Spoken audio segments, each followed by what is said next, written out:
Hi hello నమస్తే welcome back to our channel tech vlogs Telugu. ఈ రోజు వీడియో బాంగ్ కాయిన్ గురించి. ఇది కూడా డోజ్ అండ్ షిబాయిను లాగా ఒక మీమ్ కాయిన్. ఈ ఇయర్ స్టార్టింగ్ పాజిటివ్గా స్టార్ట్ అయినా సరే కొన్ని meme coins like Doge, Shiba Inu 13% ఇంకా 11% లాస్ అవ్వడం జరిగింది. బాంగ్ ప్రైస్ కూడా 8% కరెక్షన్ తీసుకుని గత 24 గంటల్లో ఒక్కసారిగా 30% జంప్ తీసుకుని ప్రస్తుత క్రిప్టో ట్రెండ్ని రివర్స్ చేసింది. గత వారం రోజులుగా బాంగ్ ప్రైస్ ఈ రెండిటి మధ్య ఉంది. లాస్ట్ ఇయర్లో సైడ్ వేస్లో ట్రేడ్ అయింది. ఈ ఇయర్ స్టార్టింగ్లో కూడా ఒక 5% కరెక్షన్ తీసుకుంది. అప్పటి నుంచి ఈ రెండు ప్రైస్ల మధ్య ట్రేడ్ అవుతూ చాలా వీక్ బయింగ్ ప్రెషర్ మార్కెట్లో మెయింటైన్ అవుతూ వచ్చింది.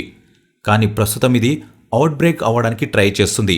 ఒకవేళ అలా జరిగితే దాని ప్రైస్ ప్రెడిక్షన్ మనం చేయలేం. మ్యాక్డీ ఇండికేటర్ మనకు బయింగ్ ప్రెషర్ పెరుగుతున్నట్లు చూపిస్తుంది. యావరేజెస్ కూడా బుల్లిష్ సిగ్నల్స్ ఇస్తున్నాయి. ఒకవేళ బాంగ్ ప్రైస్ కనుక దాని సపోర్ట్ లెవెల్ పైన హోల్డ్ అయితే ఈ మీమ్ కాయిన్ ఇదే విధంగా రైజ్ అవుతూ దాని అప్పర్ రెసిస్టెన్స్ లెవెల్ దగ్గర టెస్ట్ చేసే అవకాశం ఉంది. ఒకవేళ బేర్స్ కనుక బుల్ని ఓవర్కమ్ చేస్తే మళ్ళీ అది తిరిగి దాని సపోర్ట్ లెవెల్ దగ్గరికి చేరుకునే అవకాశం ఉంది. అయితే బాంగ్ ప్రైస్ ఇలా పెరగడానికి రీజన్ ఓకేఎక్స్లో లిస్టింగ్ అనే న్యూస్ బయటకి రావడం వల్ల. బట్ అది ఇంకా ఓకేఎక్స్లో లిస్టింగ్ కాలేదు. బైనాన్స్లో లిస్ట్ అయినప్పుడు కూడా ఇదే విధంగా ప్రైస్ అనేది రైజ్ అయింది. అలాగే ఈ ప్రాజెక్టు బిల్డ్ అయిన సోలానా కూడా ఇదే విధంగా రైజ్ అవుతూ వస్తుంది. సో ఇది ఫ్రెండ్స్ బాంగ్ కాయిన్ గురించి చిన్న అప్డేట్. బాంగ్ కాయిన్ కొనాలంటే అన్ని మేజర్ ఎక్స్చేంజెస్లో అవైలబుల్గా ఉంది, like Binance, coin base etcetera. But కొనే ముందు మీ ఓన్ రీసెర్చ్ తప్పనిసరిగా చేయండి.